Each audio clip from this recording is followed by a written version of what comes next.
ਸਤਿ ਸ਼੍ਰੀ ਅਕਾਲ ਜੀ। ਦੈਨਿਕ ਸਵੇਰਾ ਟੀਵੀ ਦੇਖ ਰਹੇ ਹੋ ਤੁਸੀਂ। ਮੈਂ ਹਾਂ ਵਿਨਿਤ ਕਪੂਰ। ਔਰ ਕਿਸਾਨੀ ਸੰਘਰਸ਼ ਦੀ ਗੱਲ ਕਰ ਲੈਂਦੇ ਹਾਂ। ਦਿੱਲੀ ਦੀ ਵਰੂਹਾਂ ਦੇ ਉੱਪਰ ਦੇਖਿਆ ਸੀ ਕਿਸਾਨ ਡਟੇ ਹੋਏ ਸੀ। ਕਈ ਮੰਗਾਂ ਸੀ ਜਿਸ ਨੂੰ ਲੈ ਕੇ ਵਿਰੋਧ ਪ੍ਰਦਰਸ਼ਨ ਜਾਰੀ ਸੀ। ਪੋਸਟਪੋਨ ਕੀਤਾ ਗਿਆ ਇਸ ਵਿਰੋਧ ਪ੍ਰਦਰਸ਼ਨ ਨੂੰ ਕਿਉਂਕਿ ਸੈਂਟਰ ਦੀ ਮੋਦੀ ਸਰਕਾਰ ਦੇ ਨਾਲ ਕਈ ਮੰਗਾਂ ਦੇ ਉੱਪਰ ਸਹਿਮਤੀ ਬਣਦੀ ਹੋਈ ਨਜ਼ਰ ਆਈ ਸੀ।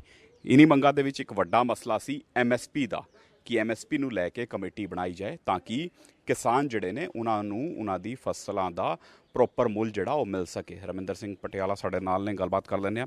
ਸਰਕਾਰ MSP ਇੱਕ ਵੱਡਾ ਮਸਲਾ ਫਸਲਾਂ ਲਈ, ਕਿਉਂਕਿ ਕਿਸਾਨੀ ਤਾਂ ਹੀ ਪ੍ਰਫੁੱਲਿਤ ਹੋ ਸਕਦੀ ਹੈ ਜੇ ਉਹਨਾਂ ਨੂੰ ਉਹਨਾਂ ਦੀ ਫਸਲ ਦੀ ਪ੍ਰੋਪਰ ਕੀਮਤ ਮਿਲੇ।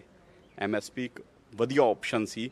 ਹਾਲਾਂਕਿ ਸਵਾਮੀਨਾਥਨ ਆਯੋਗ ਦੀ ਜੇ ਸਿਫਾਰਿਸ਼ਾਂ ਲਾਗੂ ਹੁੰਦੀਆਂ ਤਾਂ ਸ਼ਾਇਦ ਹੋਰ ਜ਼ਿਆਦਾ ਵਧੀਆ ਹੋ ਜਾਂਦਾ, ਲੇਕਿਨ ਕਿਸਾਨੀ ਨੂੰ ਬਚਾਉਣ ਲਈ MSP ਇੱਕ ਵਧੀਆ ਆਪਸ਼ਨ ਸੀ।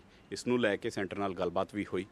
ਕਿੱਥੋਂ ਤੱਕ ਪਹੁੰਚੀ ਹੈ ਗੱਲਬਾਤ? ਕਿਉਂਕਿ ਇਹ ਕਿਹਾ ਜਾ ਰਿਹਾ ਸੀ ਕਿ ਕਮੇਟੀ ਛੇਤੀ ਬਣ ਜੂਗੀ, ਕਮੇਟੀ ਫਾਈਨਲ ਕਰੂਗੀ ਕੀ ਸ਼ਰਤਾਂ ਰਹਿਣਗੀਆਂ, ਕਿਸ ਢੰਗ ਨਾਲ ਕਿਹੜੀ ਫਸਲਾਂ ਦੇ ਉੱਪਰ MSP ਮਿਲੂਗੀ। ਹਜੇ ਤੱਕ ਕਿੱਥੋਂ ਤੱਕ ਪਹੁੰਚੀ ਹੈ ਗੱਲ? ਮੈਨੂੰ ਲੱਗਦਾ ਵੀ ਸਰਕਾਰ ਇਸ ਮਾਮਲੇ ਤੇ ਗੰਭੀਰ ਨਹੀਂ ਹੈ। ਸਰਕਾਰ ਲੋਕਾਂ ਦੀਆਂ ਅੱਖਾਂ 'ਚ ਘੱਟਾ ਪਾ ਰਹੀ ਹੈ। ਐਗਰੀਕਲਚਰ ਸੈਕਟਰੀ ਨੇ ਯੁੱਧਵੀਰ ਸਿੰਘ ਹੋਣਾ ਨਾਲ ਗੱਲ ਕੀਤੀ ਵੀ ਕਿਸਾਨੇ SKM ਆਪਣੇ ਨਾਮ ਦੇਵੇ। ਤੋ SKM ਨੇ ਈਮੇਲ ਰਾਹੀਂ ਉਹਨਾਂ ਨੂੰ ਵਾਪਸ ਭੇਜਿਆ ਕਿ ਜਿਹੜੀ ਕਮੇਟੀ ਬਣਾਉਣੀ ਹੈ ਉਹਦੀਆਂ ਟਰਮ ਆਫ ਰੈਫਰੈਂਸਸ ਕੀ ਹੋਣਗੀਆਂ, ਉਹਦੀ ਕੰਪੋਜੀਸ਼ਨ ਕੀ ਹੋਏਗੀ, SKM ਦੇ ਕਿੰਨੇ ਨੋਮੀਨੀ ਹੋਣਗੇ ਵਿੱਚ, ਔਰ ਚੇਅਰਮੈਨਸ਼ਿਪ ਕਿਹਦੀ ਹੋਏਗੀ, ਜੋ ਇਹ ਸੁਜੈਸ਼ਨਸ ਦੇਗੀ ਗਵਰਨਮੈਂਟ 'ਤੇ ਬਾਈਂਡਿੰਗ ਹੋਊਗੀ ਜਾਂ ਨਹੀਂ ਹੋਊਗੀ। ਤੋ ਆ ਲੋਟ ਆਫ ਥਿੰਗਸ ਜਿਹੜੀਆਂ ਅਸੀਂ ਉਹਨਾਂ ਨੂੰ ਈਮੇਲ 'ਚ ਭੇਜੀਆਂ, ਕੋਈ ਰਿਪਲਾਈ ਨਹੀਂ ਆਇਆ।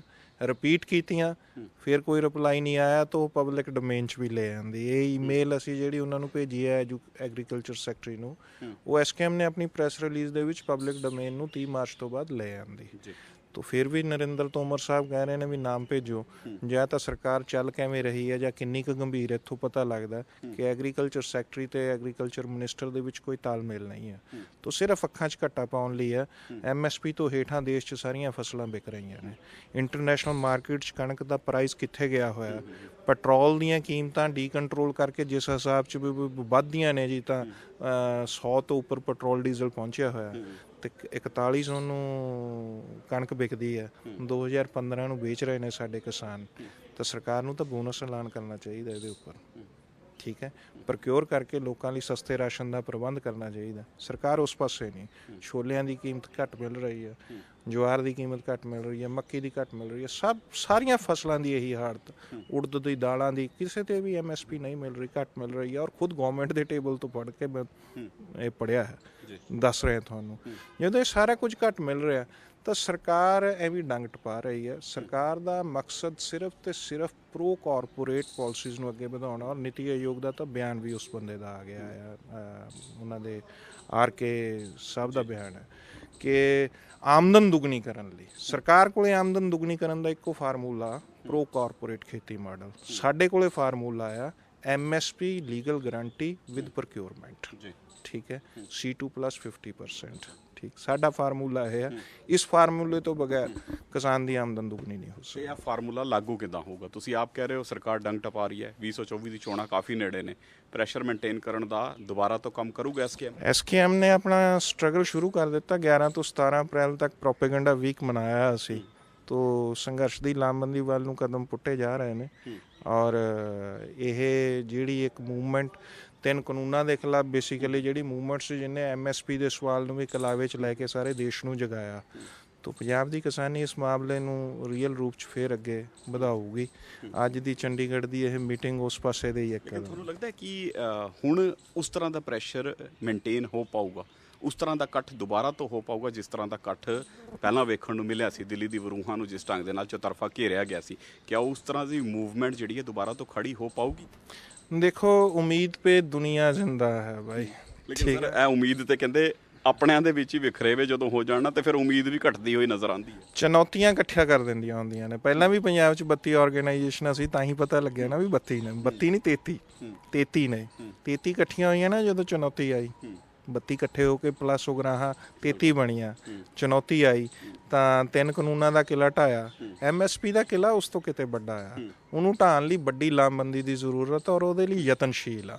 ਅੰਦੋਲਨ ਕਿਸ ਤਰ੍ਹਾਂ ਦਾ ਬਣ ਪਾਏਗਾ, ਸਾਡੀ ਕੋਸ਼ਿਸ਼ ਇਹ ਹੈ ਕਿ ਉਸ ਤੋਂ ਵੀ ਵੱਡਾ ਬਣਾ ਦਈਏ, ਉਸ ਤੋਂ ਵੀ ਵੱਡਾ ਬਣਾ ਦਈਏ। ਲੇਕਿਨ ਜਿਹੜੇ ਨਾ ਭੇਜੇ, ਨਾ ਦੀ ਡਿਮਾਂਡ ਬਾਰ-ਬਾਰ ਆ ਰਹੀ ਹੈ ਕਿ ਨਾ ਭੇਜੋ ਨਾ ਭੇਜੋ, ਉਸ ਤੇ ਕੋਈ ਸਹਿਮਤੀ ਬਣ ਪਈ ਹੈ ਕਿ ਜਦੋਂ ਤੱਕ ਆ ਕਲੀਅਰ ਨਹੀਂ ਹੋਏਗਾ ਤਦ ਤੱਕ ਨਾ ਨਹੀਂ ਭੇਜੇ ਜਾਣਗੇ? ਜਿਹੜੇ 5-7 ਪੁਆਇੰਟ ਅਸੀਂ ਤੁਹਾਨੂੰ ਪਹਿਲਾਂ ਕਹੇ ਨੇ ਟਰਮ ਆਫ ਰੈਫਰੈਂਸਸ, ਇਹ ਇਸ਼ੂ ਉਦੋਂ ਵੀ ਸੀ, ਠੀਕ ਹੈ, ਜਦੋਂ ਦਿੱਲੀ ਬਾਰਡਰਾਂ ਤੇ ਵੀ ਬੈਠੇ ਸੀਗੇ ਤਾਂ ਗਵਰਨਮੈਂਟ ਨੇ ਕਿਹਾ ਸੀ ਵੀ ਅਸੀਂ ਇਹਦੀ ਕਲੈਰਿਟੀ ਪ੍ਰਾਈਮ ਮਿਨਿਸਟਰ ਪਾਰਲੀਮੈਂਟ 'ਚ ਕਰਨਗੇ, ਤਾਂ ਉਹ ਹਾਲੇ ਤੱਕ ਵਾਅਦਾ ਵਫਾ ਨਹੀਂ ਹੋਇਆ, ਠੀਕ ਹੈ। ਇਸ ਕਰਕੇ ਸਰਕਾਰ ਦੀ ਗੰਭੀਰਤਾ ਦੇ ਉੱਪਰ ਹੀ ਸਵਾਲ ਹੈ।